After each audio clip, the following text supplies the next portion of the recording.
Hello folks, welcome back to our channel. I hope आप सब अच्छे होंगे और अपनी कोडिंग जर्नी को लेके काफी एक्साइटेड होंगे। तो आज का जो टॉपिक है वो सेट्स के बारे में। सेट्स पाइथन का एक इंपॉर्टेंट डेटा टाइप है जहाँ पे ना हम लोग डुप्लीकेटेड एलिमेंट्स को रिमूव कर देते हैं। फॉर एग्जांपल, अगर मेरे पास है 1 1 2 2, तो क्या होगा कि वो एक 1 को रखेगा, एक 2 को रखेगा, बाकी सारे 1 के जो रिपीटेशन है उसको रिमूव कर देगा, 2 के जितने रिपीटेशन है उसको रिमूव कर देगा। तो इसको बोलते हैं डी डुप्लीकेशन। तो आप उसमें ना डुप्लीकेटेड एलिमेंट्स को स्टोर नहीं कर सकते। और दूसरा उसका एक इंपॉर्टेंट फीचर है कि वो अनऑर्डर्ड होता है। ठीक है, तो लिस्ट में जैसे हम लिस्ट ऑफ 0 एक्सेस करके फर्स्ट एलिमेंट को लेते हैं, लिस्ट ऑफ 1 एक्सेस करके सेकंड एलिमेंट को लेते हैं, वो आप सेट के थ्रू नहीं कर पाओगे क्योंकि सेट अनऑर्डर्ड है। तो फर्स्ट एलिमेंट फिक्स नहीं होता, कुछ भी हो सकता है, तो हम उसमें ना इंडेक्स के थ्रू एक्सेस नहीं कर सकते। तो सेट्स से स्टार्ट करते हैं और सेट्स के ऑपरेशन के बारे में सीखते हैं, सेट्स किस काम में आता है वो सीखते हैं। और इनकेस अगर आपको सेट के एलिमेंट्स को एक्सेस करना है वो कैसे कर सकते हैं, तो वो भी ओके। तो स्टार्ट करते हैं सेट्स के साथ।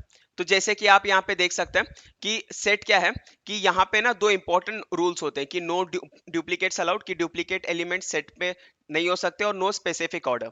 ओके, तो यहाँ पे ना हम चेक करेंगे कि हम लोग सेट को क्रिएट कैसे कर सकते हैं। तो उससे स्टार्ट करते हैं। तो अगर मान लो आपको एक सेट क्रिएट करना है, तो हम यहाँ पे ना सेट एच क्रिएट कर सकते हैं, जहाँ पे हम यहाँ पे ले सकते हैं यूजी। ठीक है, और यहाँ पे हम ले सकते हैं फुशीगुरो, यहाँ पे हम ले सकते हैं गोजो। ठीक है, एक और एलिमेंट ले लेते हैं, यहाँ पे हम और क्या ले सकते हैं, माई। ठीक है, यहाँ पे ले सकते हैं पांडा। तो ये एलिमेंट्स हमने सेट में ले लिया। तो सेट को क्रिएट कैसे कर सकते हो आप, करली ब्रेसेस के थ्रू। ओके, करली ब्रेसेस अगर आपने किया, आपका सेट बन जाएगा।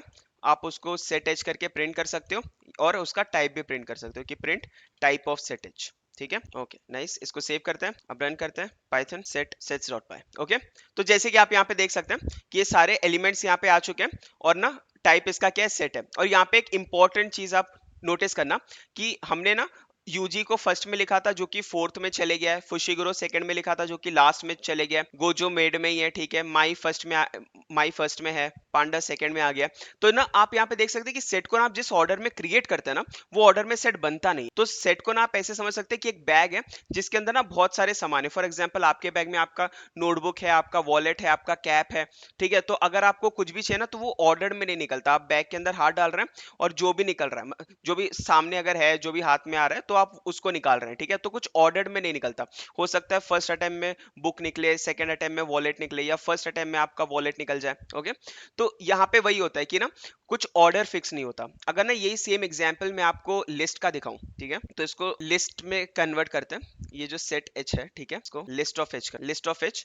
और ये कर्ली ब्रेसेस के जगह पे हम लोग स्क्वायर ब्रेस, तो अगर हम स्क्वायर ब्रेसेस देंगे तो ये लिस्ट में इसको कन्वर्ट कर, सेव किया, क्लियर करते हैं टर्मिनल नौ। ओके, तो अगर आप यहाँ पे देखो तो यहाँ पे ना हमेशा ऑर्डर चेंज हो रहा है। गोजो पहले मिड में था, अभी फर्स्ट में आ गया। पर अगर आप लिस्ट में देखो ना, तो ये ऑर्डर हमेशा मेंटेन होता है। यहाँ पे ये रहा, ये जो ऑर्डर है वो हमेशा मेंटेन होगा, यूजी फुशिगुरो गोजो माई पांडा। ठीक है, ये हमेशा मेंटेन होता है। तो इसको बोलते हैं ऑर्डर्ड, और सेट होता है अनऑर्डर्ड। अभी ना दूसरा मेथड क्या है सेट को क्रिएट करने का, आपने सेट कीवर्ड यूज करके भी क्रिएट कर। इसको कमेंट आउट करते हैं एक बार के लिए। अभी न्यू सेट बना, तो न्यू सेट अगर आपको बनाना है तो आप नॉर्मली सिर्फ सेट फंक्शन का यूज कर सकते। तो ये क्या बनाएगा, आपको ना एक एम्प्टी सेट बना के दे देगा। अगर आपको चेक करना है तो आप न्यू सेट को प्रिंट करके चेक कर सकते हैं। इसका टाइप भी प्रिंट कर लेंगे, type of new set. Okay, और अगर आपको चाहिए, आप सेट वाले कीवर्ड के अंदर ना लिस्ट भी पास, for example another set is equal to set of, यहाँ पे मैं लिस्ट पास करता हूँ, लिस्ट ऑफ 1 2 ओके, और यहाँ पे मैं प्रिंट करता हूँ another set comma type of another। इसको सेव किया, से रन कर। तो आप अगर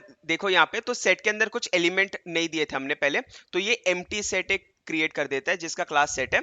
और अगर आप लिस्ट पास करते हो तो वो लिस्ट के एलिमेंट्स को सेट में कन्वर्ट कर देता है जिसका क्लास सेट है। ओके, तो आप सेट को ना दो मेथड के थ्रू क्रिएट कर सकते हैं। फर्स्ट है यूजिंग कर्ली ब्रेसेस, और सेकंड है यूजिंग सेट कीवर्ड।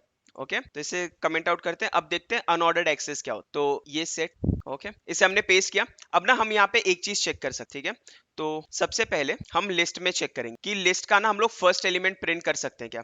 तो मैं यहाँ पे चेक करता हूँ लिस्ट ऑफ 0। ठीक है, फर्स्ट एलिमेंट मेरे को प्रिंट करके दे दो, और यहाँ पे भी मैं फर्स्ट एलिमेंट प्रिंट करने का ट्राई करता हूँ। तो इसको करते हैं क्लियर, पाइथन सेट। तो आप अगर यहाँ पे देखो, तो लिस्ट ऑफ 0 का जो फर्स्ट एलिमेंट है वो प्रिंट हो चुका है, यूजी। ठीक है, और यहाँ पे टाइप भी प्रिंट हो चुका है, लिस्ट। पर अगर आप यहाँ पे देखो ना, तो ये सेट का फर्स्ट एलिमेंट प्रिंट नहीं हो रहा। यहाँ पे बोल रहा है सेट ऑब्जेक्ट इज नॉट सब्सक्रिप्टेबल। इसका मतलब क्या है कि आप सेट को ना इंडेक्स के थ्रू एक्सेस नहीं कर सकते, क्योंकि उसका जो कॉन्फ़िगरेशन या तो जो एलिमेंट का ऑर्डर है वो फिक्स नहीं होता, चेंज होते रहता है, तो आप इंडेक्स के थ्रू उसको एक्सेस नहीं कर सकते। तो इनकेस अगर आपको फिर भी चीजें अगर एक्सेस करनी है कि सेट के अंदर कौन कौन से एलिमेंट है मैं देखना चाहता हूँ, तो आप उसको ना फॉर लूप से के थ्रू प्रिंट कर सकते हैं कि for word in set H, ठीक है, print word print, okay, for loop के थ्रू आप सेव किया, टर्मिनल करते हैं क्लियर, तो रन किया, तो ये रहा। यहाँ पे जो आपका सेट है वो क्या है, फुशिगुरो गोजो पांडा माई, ठीक है।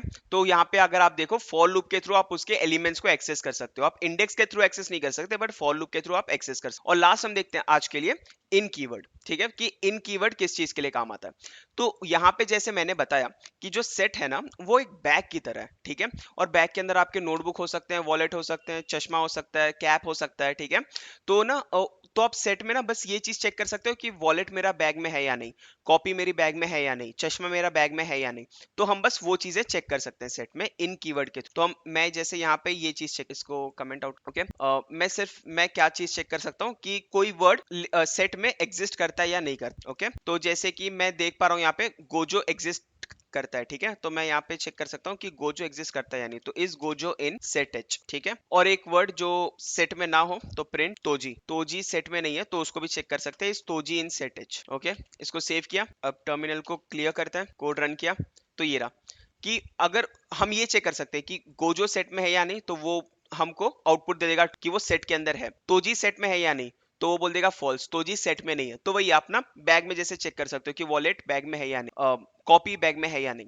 तो आप बस वो चीजें सेट के थ्रू कर सकते हैं। और सेट के और भी ऑपरेशन है, आप सेट में एलिमेंट्स कैसे ऐड कर सकते हैं, आप सेट में जो वेन डायग्राम वाले ऑपरेशन है, इंटरसेक्शन, यूनियन, वो कैसे कर सकते हैं, तो वो हम लोग आने वाले फर्दर वीडियोस में देखने वाले। तो हाय गाइस, आई होप आपको ये सेट के ऊपर जो लेक्चर था वो अच्छा लगा होगा, क्योंकि हमने यहाँ पे सीखा सेट को क्रिएट कैसे कर सकते हैं, और अनऑर्डर्ड एलिमेंट्स उसमें जो होते हैं तो उसको आप फॉर लूप के थ्रू एक्सेस कैसे कर सकते हो। नेक्स्ट वीडियो में हम सीखने वाले हैं कि आप सेट के अंदर एलिमेंट्स को ऐड कैसे करते हैं और इंटरसेक्शन यूनियन कैसे करते हैं, वो भी देखेंगे। So stay tune for further videos, और अगर आपको वीडियोस अच्छी लग रही है so do please like share and subscribe, and till then take care, bye bye.